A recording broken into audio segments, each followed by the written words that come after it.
Channel से जुड़े रहने के लिए यूट्यूब पर रूहानी नेटवर्क को जरूर सब्सक्राइब करें और घंटी वाले बटन को भी दबा दें ताकि हर रोज आपको नई चमक तुझसे पाते हैं सब पाने वाले, मेरा दिल भी चमका दे चमकाने वाले। बरसता नहीं देख कर अब्रे रहमत, बदों पर भी बरसा दे बरसाने वाले। और या रसूल अल्लाह तू जिंदा है वल्लाह, तू जिंदा है वल्लाह, मेरी चश्मे आलम से छुप जाने वाले। और मैं मुजरिम हूँ आका मुझे साथ ले लो, मैं मुजरिम हूँ आका मुझे साथ ले लो। कि रास्ते में हैं जा बजा थाने वाले, और हरम की जमीन और कदम रख के चलना, अरे सर का मौका है हो जाने वाले। चमक तुझसे पाते हैं सब पाने वाले, मेरा दिल भी चमका दे चमकाने वाले। और बरेली के ताजेदार ने मक्ता लिखा तो लाजवाब लिखा कि रजा नफ्स दुश्मन है दम में ना आना। रजा नफ्स दुश्मन है क्योंकि यही नफ्स है जो इंसान को तबाही के दिहाने पर ले जाकर खड़ा कर देता है। यही नफ्स है जो इंसान को तबाह बर्बाद कर देता है। यही नफ्स है जिसकी वजह से इंसान गुनाहों के दलदल में फंसता है। आला हजरत ने इस नफ्स की तर्जमानी की तो यो इरशाद फरमाया कि रजा नफ्स दुश्मन है दम में ना आना, कहाँ तूने देखे हैं चंद्राने वाले। चमक तुझसे पाते हैं सब पाने वाले, मेरा दिल भी चमका दे चमकाने वाले। अकीदत और मोहब्बत के साथ जितनी मोहब्बत आपको अपने आका से हो उतनी आवाज में दुरूद शरीफ पढ़ो। अल्लाहुम्मा सल्ली अला सय्यिदिना मौलाना मुहम्मदिन मादिनिल जूद वल करम मंबउल इल्म वल हिल्म वल हिकम बारिक व सल्लिम सलातु व सलाम अलैका या रसूल अल्लाह सल्लल्लाहु तआला अलैहि व आलिहि वसल्लम। किसी कहने वाले ने कहा है कि महबूब की महफिल को महबूब सजाते हैं, महबूब की महफिल को महबूब सजाते हैं। आते हैं वही जिनको सरकार आते हैं वही जिनको सरकार बुलाते हैं। यहाँ हम अपनी मर्जी से नहीं आए हैं या अपने तरफ से नहीं आए हैं, अल्लामा शहाबुद्दीन के कहने पे नहीं आए हैं, कारी सिराज के बुलाने पे नहीं आए हैं, मुंतज़िमीन के ऐलान पे नहीं आए हैं, बल्कि हम सब आकर अगर यहाँ बैठे हैं तो ये जान लो कि हम सबको मेरे रसूल ने बुलाया है और हम हाजिर हुए हैं तो मुस्तफा के बुलाने से हाजिर हुए हैं। हम नबी के बुलाने से आए हैं। तो एक बात याद रखो, जब बुलाया जाता है तो नवाजा भी जाता है, बुलाया जाता है तो नवाजा भी जाता है। किसी को बुलाकर ऐसे ही वापस नहीं किया जाता। अल्लामा शहाबुद्दीन सकाफी अगर किसी को बुलाए तो गुफ्तगू होने के बाद दुआएं देकर रुखसत करते हैं। कारी से रात किसी को बुलाए तो ऐसे ही रुखसत नहीं करते, कुछ इनामात से नवाजते हैं। हाफिज साहब बुलाए तो ऐसे ही नहीं आपको भेजते, जरूर कुछ न कुछ दुआ या जुमला आपके लिए कहते हैं। इमाम साहब बुलाए तो कुछ न कुछ आपके हक में जरूर बोलते हैं। प्यारे दुनियावी मिजाज है, अगर कोई किसी को बुलाता है तो नवाजता जरूर है। लेकिन आज हमें अल्लामा शहाबुद्दीन ने नहीं, आज हमें कारी सिराज ने नहीं, आज हमें हजरत मौलाना अशरफ ने नहीं, आज हम सिद्दीक झारखंडी की मोहब्बत में नहीं, आज हम सावन मधुपुरी के लिए नहीं, बल्कि यहाँ आए हैं तो मुस्तफा के लिए आए हैं, नबी के बुलाने से आए हैं। तो मेरा अकीदा है कि जिस नबी हमें बुलाए हैं वो नबी जरूर नवाजेंगे, जिस नबी ने बुलाया है वो अता जरूर करेंगे। कसम खुदा की आज मुस्तफा की अता इतनी होगी कि हमारा दामन छोटा पड़ जाएगा, मुस्तफा की अता कम नहीं होगी।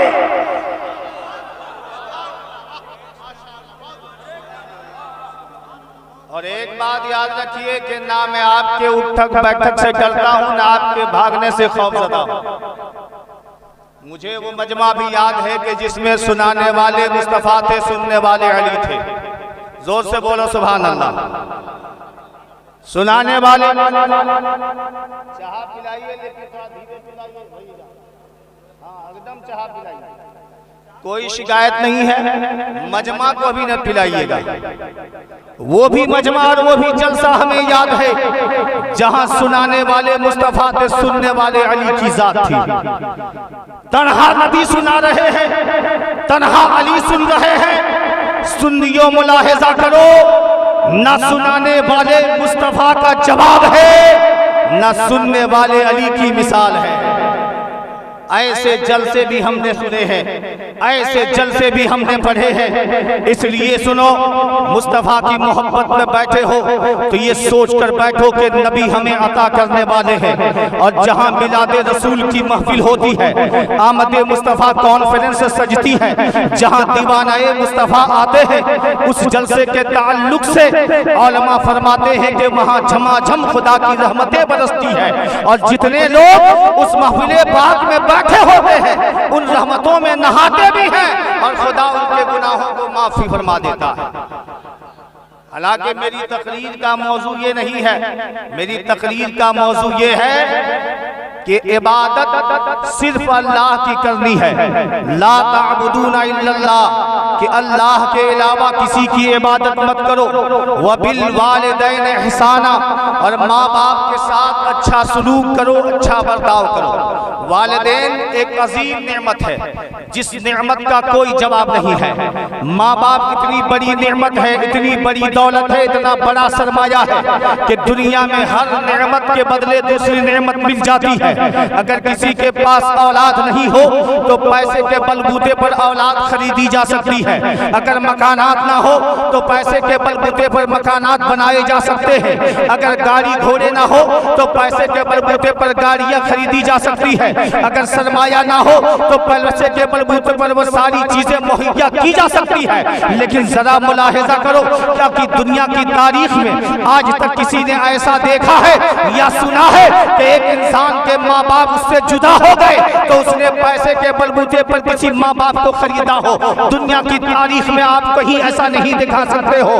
बल्कि माँ बाप वो अजीम दौलत है, वो अजीम नेमत है कि जो इस माँ बाप की इताअत और फरमाबरदारी कर लेता है और इसकी रज़ा में उसकी जिंदगी कटती है और इस हालत में उसकी मौत होती है कि उसके माँ बाप उससे राजी होते हैं, तो खुदा उस बंदे के लिए जन्नत का दरवाजा खोल देता है। खुदा उस बंदे के लिए जन्नत का दरवाजा खोल देता है।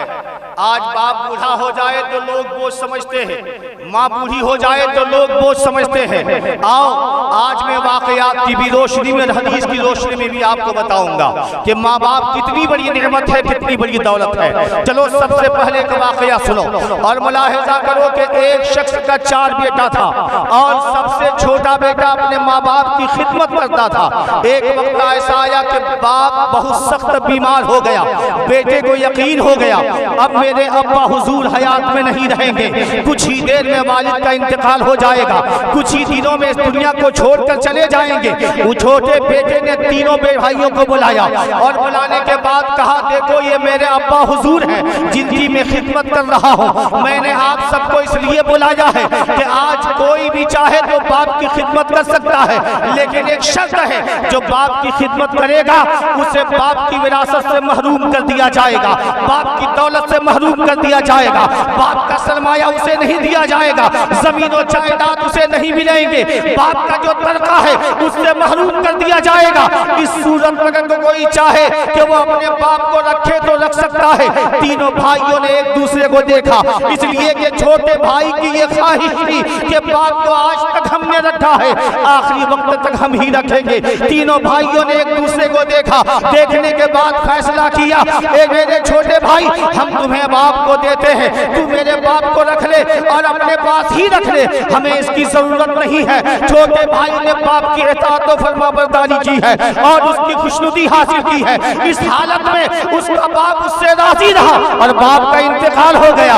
बाप के इंतकाल हो जाने के बाद वो इंसान बड़ा परेशान होता है, बड़ा दुख की जिंदगी गुजारता है। आका फरमाते हैं वो इंसान बाप के इंतकाल के बाद जब तजहीज़ व तकफीन से फारिग होता है, रात की तारीकी में जब बिस्तर इस्तिराहत में जाता है और सोने के बाद ख्वाब में देखता है कि एक बुजुर्ग ख्वाब में आया है और आकर कह रहा है कि फलां दरख्त के नीचे 100 दिरहम है, जाकर उसे उठा ले। उस शख्स ने पूछा 100 दिरहम तो जरूर है, लेकिन बताओ उसमें बरकतें और हैं क्या? उसमें बरकतें हैं? उस बुजुर्ग ने जवाब दिया कि उसमें बरकतें नहीं है, दौलत होना और है, बरकतें होना और है।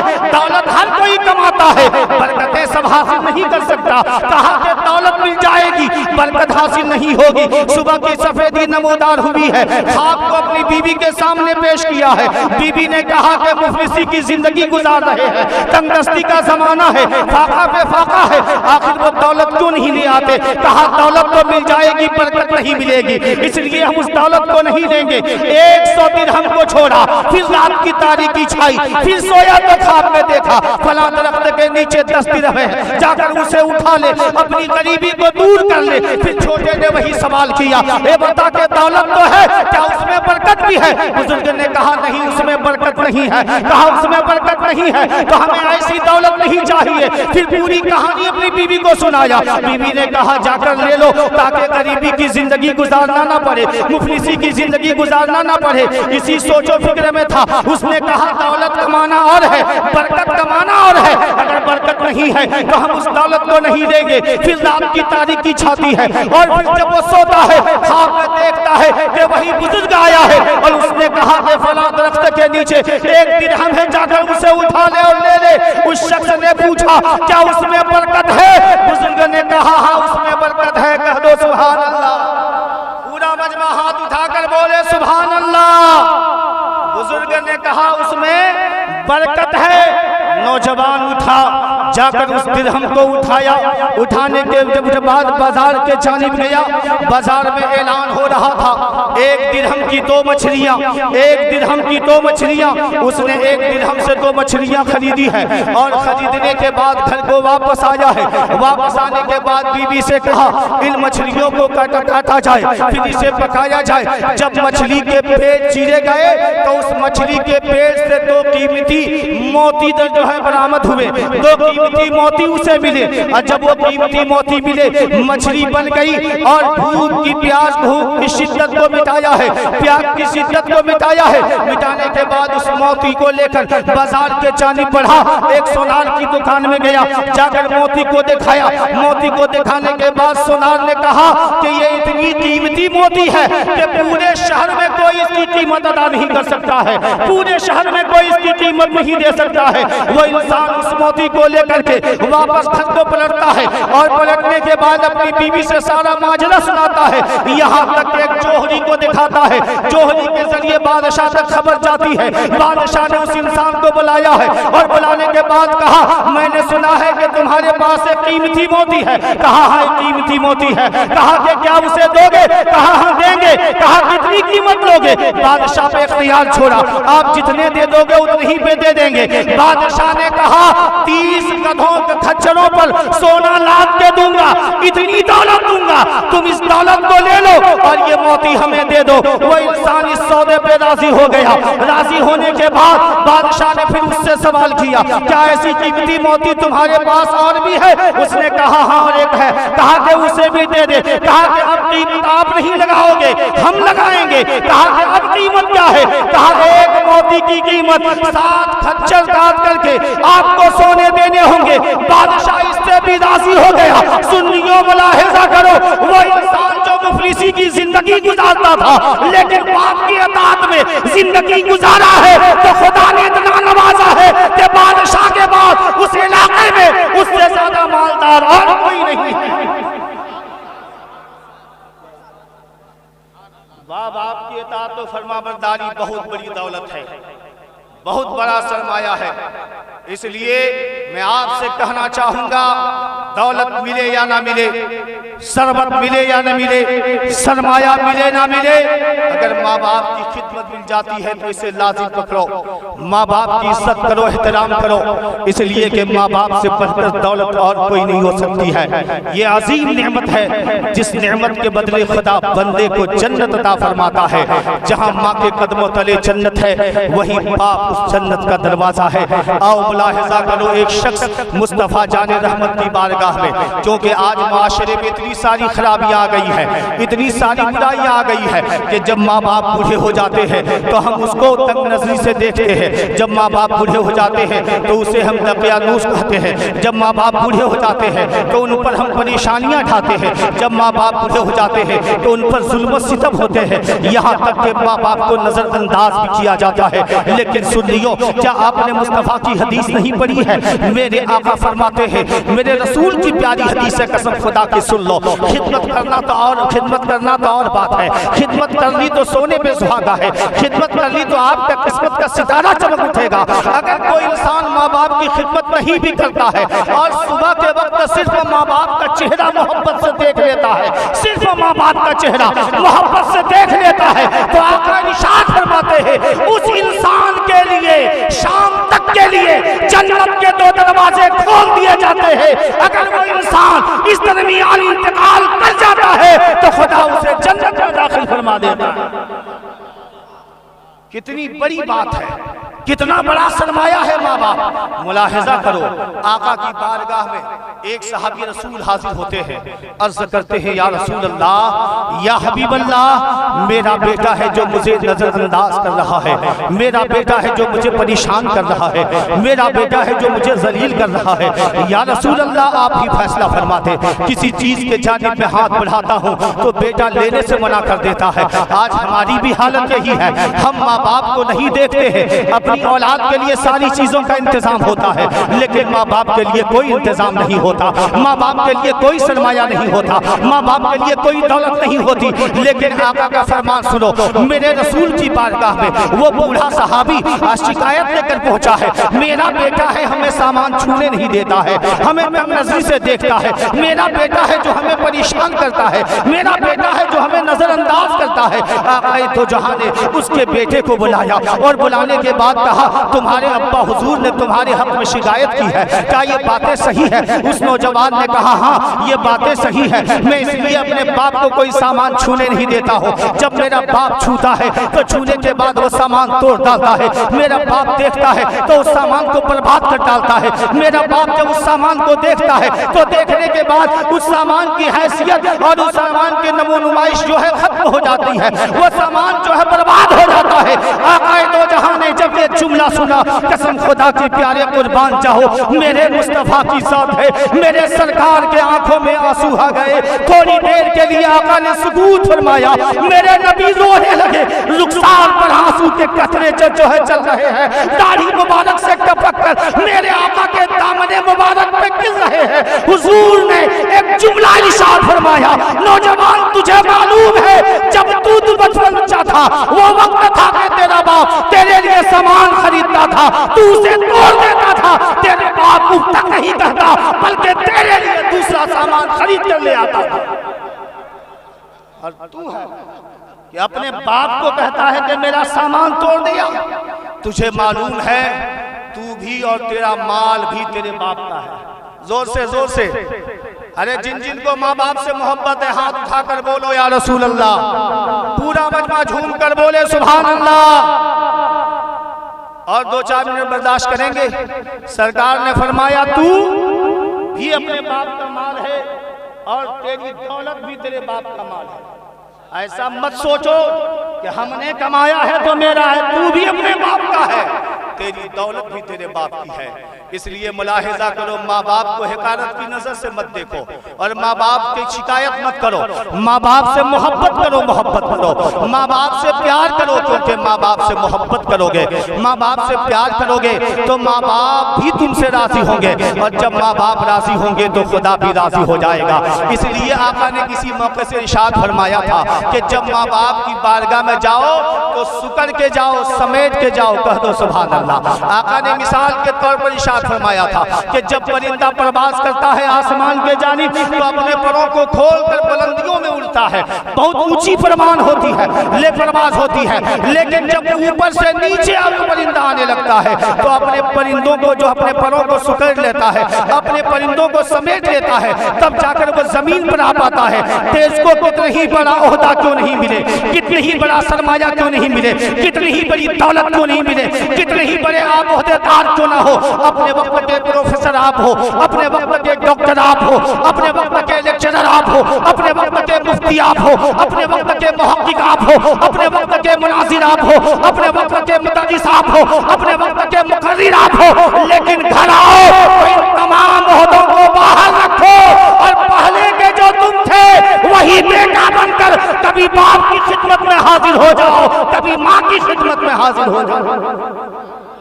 इससे आप कि तरक्की खत्म नहीं होगी, बल्कि आपकी तरक्की और बढ़ती चली जाएगी। आप और ज्यादा जो है प्रवास करते नजर आओगे, आपको और ज्यादा कामयाबी मिलेगी। लेकिन शर्त है कि आप अपने वालिदैन की इताअत व फरमाबरदारी करो, उनकी खुशनुदी करो, क्योंकि माँ बाप जिनके नहीं है उनसे पूछो कि माँ बाप नहीं रहने पे इंसान पे क्या बीतता है, इंसान पे कैसी जिंदगी गुजरती है और इंसान कितना नाकाम होता है, अपने अंदर कितनी कमी महसूस करता है। सिर्फ एक वाकया, वो भी चंद लफ्जों में मैं पेश करके आपके सामने से रुखसत हो जाऊंगा, क्योंकि अल्लामा शहाबुद्दीन सकाफी का सिग्नल हो चुका है और इन्होंने कहा कि तकरीर आप जल्दी से खत्म कीजिए ताकि झारखंडी बाबा को लोगों के सामने पेश किया जाए और मुकम्मल तौर पर इनकी गुफ्तगू सबको सुनने का मौका मिले। भाईजान एक जरा बैठ जाओ, ओ भाई साहब बैठो, जरा बैठो, बैठो 2 मिनट। अभी मैं जानता हूँ झारखंडी बाबा तकरीर करेंगे तो कोई नहीं उठेगा, लेकिन मैं भी तो बाहर से आया हूँ, अगर 2-4 मिनट बर्दाश्त कर लिए तो क्या नुकसान है? कोई नुकसान हो रहा है आपका? अगर कोई नुकसान नहीं है तो बुलंद आवाज से कह दीजिए सुभान अल्लाह। पूरे हाथ बजाओ में अपने हाथों को लहरा कर कहिए या रसूल अल्लाह। मुलाहिजा करो प्यारे, माँ बाप कितनी बड़ी दौलत है। कहने वालों ने कहा है कि 2 चीज की गर्मी इंसान को बर्दाश्त करनी चाहिए। एक है सूरज की गर्मी, कि जब ये 2 चीजें डूब जाती है तो अंधेरा छा जाता है, तारीकी आ जाती है। एक है सूरज की गर्मी कि सूरज डूबता है तो पूरा जमाना अंधेरा हो जाता है, और एक है बाप की गर्मी के बाप जब डूबता है तो पूरे घर में अंधेरा छा जाता है, पूरे घर में अंधेरा छा जाता है। जिनके बाप नहीं है उनसे पूछो उन पर क्या गुजरता है। कसम खुदा की मुझे ये एहसास होता है, अल्लामा शहाबुद्दीन सकाफी को भी एहसास होता है। तन्हाई में हम लोग कभी कभी बात भी करते हैं, वालिदैन से दूर रहते हैं, और तन्हाई में जब बाप याद आ जाता है ना तो रात भर नींद नहीं आती है, करवटें बदलते हुए रातें कट जाती है, सुबह की सफेदी नमूदार हो जाती है, जो आज़ाने फज्र हो जाते हैं, लेकिन नींद नहीं आती है, बाप की मोहब्बत कर पाती है। ऐसा नहीं है कि हमारा बाप दुनिया में नहीं है, अभी हमारे वालिदैन हयात में है, हम उन्हें सुबह शाम जब भी आते हैं देखते हैं, लेकिन जब नजरों से ओझल हो जाते हैं इसी माँ बाप की याद हमें भर पाती है। बताओ हमेशा के लिए जब माँ बाप हमसे जुदा हो जाएंगे तो हमारी हालत क्या होगी, हम किस तरह की जिंदगी गुजारेंगे, हमें सहारा देने वाला कौन होगा, हमें संभालने वाला कौन होगा, हमें बचाने वाला कौन होगा, हमें समझाने वाला कौन होगा? यही माँ बाप है। हम कितने ही दुखी होकर के अपने घर को वापस आते हैं, माँ की तसल्ली होती है, कल्ब को ठंडक महसूस होती है, आंखों के आंसू खुश्क हो जाते हैं और एक मुस्कुराहट सी होठों पे जाहिर होती है। बाप का चेहरा देखकर सारा गम दूर हो जाता है, बाप का चेहरा देखकर सारा गम दूर हो जाता है। मुलाहिजा करो प्यारे, एक शख्स था जिसको उसके बाप ने बहुत आला तालीम दी। मिसाल के तौर पर अभी आप अल्लामा शहाबुद्दीन सकाफी को ले लो, हजरत मौलाना सिद्दीक हसन झारखंडी को ले लो, इन उलमाए अहले सुन्नत को ले लो, जो अपने अपने बड़े बड़े ओहदे पर आज फाइज है, लेकिन सब नाज करते हैं अपने माँ बाप की मोहब्बत पर, सब फख्र करते हैं अपने माँ बाप के सहारे पर। हम कितनी ही दौलत कमा लें, बाप का मुकाबला नहीं कर सकते हैं, माँ का मुकाबला नहीं कर सकते हैं। मुलाहिजा करो कि एक शख्स को उसके बाप ने पढ़ाया, पढ़ाने के बाद अच्छी नौकरी दिलवाई, और जब नौकरी मिल गई तो वो अपने गांव से बाहर शहर में रहने लगा। शहर में जब जिंदगी गुजारने लगा है, शहर की जिंदगी गुजार रहा है, बड़े होने पे फाइज है।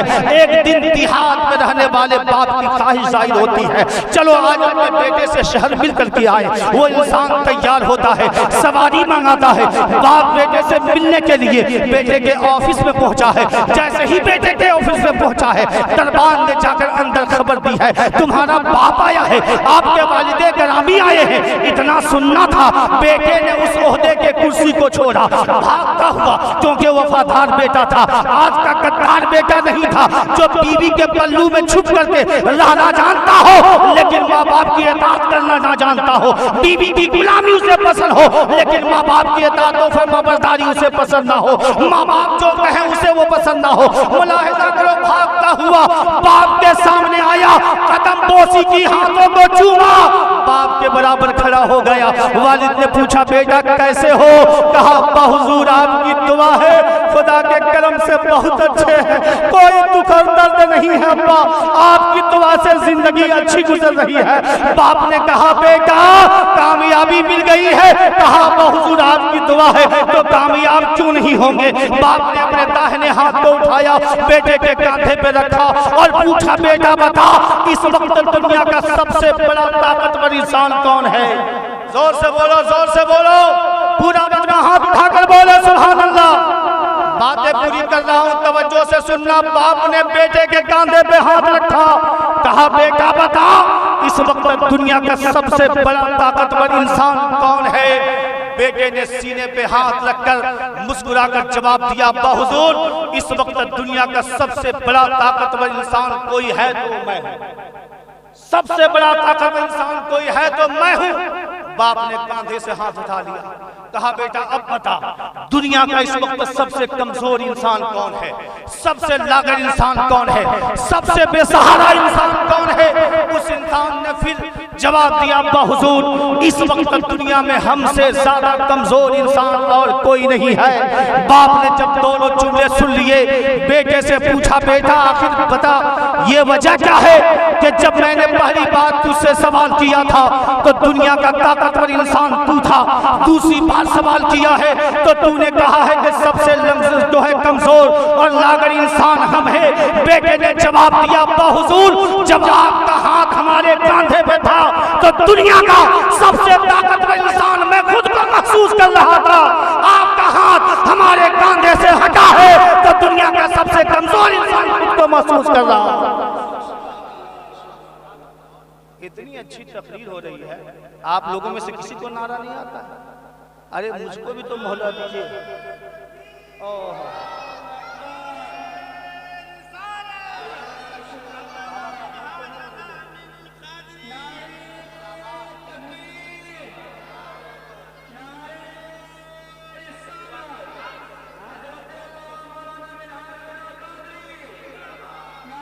ये गीत हो मेरे मिल्लत के बुजुर्गों और दोस्तों, बातें बहुत सारी थी और हकीकत मानो में मैं बहुत कुछ सोच करके आया था। ना माँ की ममता का जवाब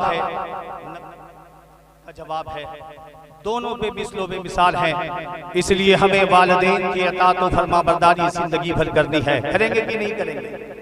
अरे बोलिए ना सुभान अल्लाह। इंशाअल्लाह करेंगे, बोलिए इंशाअल्लाह करेंगे। याद रखिए आप नमाजी हो, हाजी हो, गाजी हो, आप तकवा शिआर हो, मुत्तकी परहेज़गार हो, आपने हज भी किया हो, ज़कात भी हर साल आप देते हो, अगर माँ बाप आपसे नाराज हैं तो आपकी कोई इबादत काबिल कबूल नहीं है, कोई इबादत काबिल कबूल नहीं है, कोई इबादत आपकी काबिल कबूल नहीं है।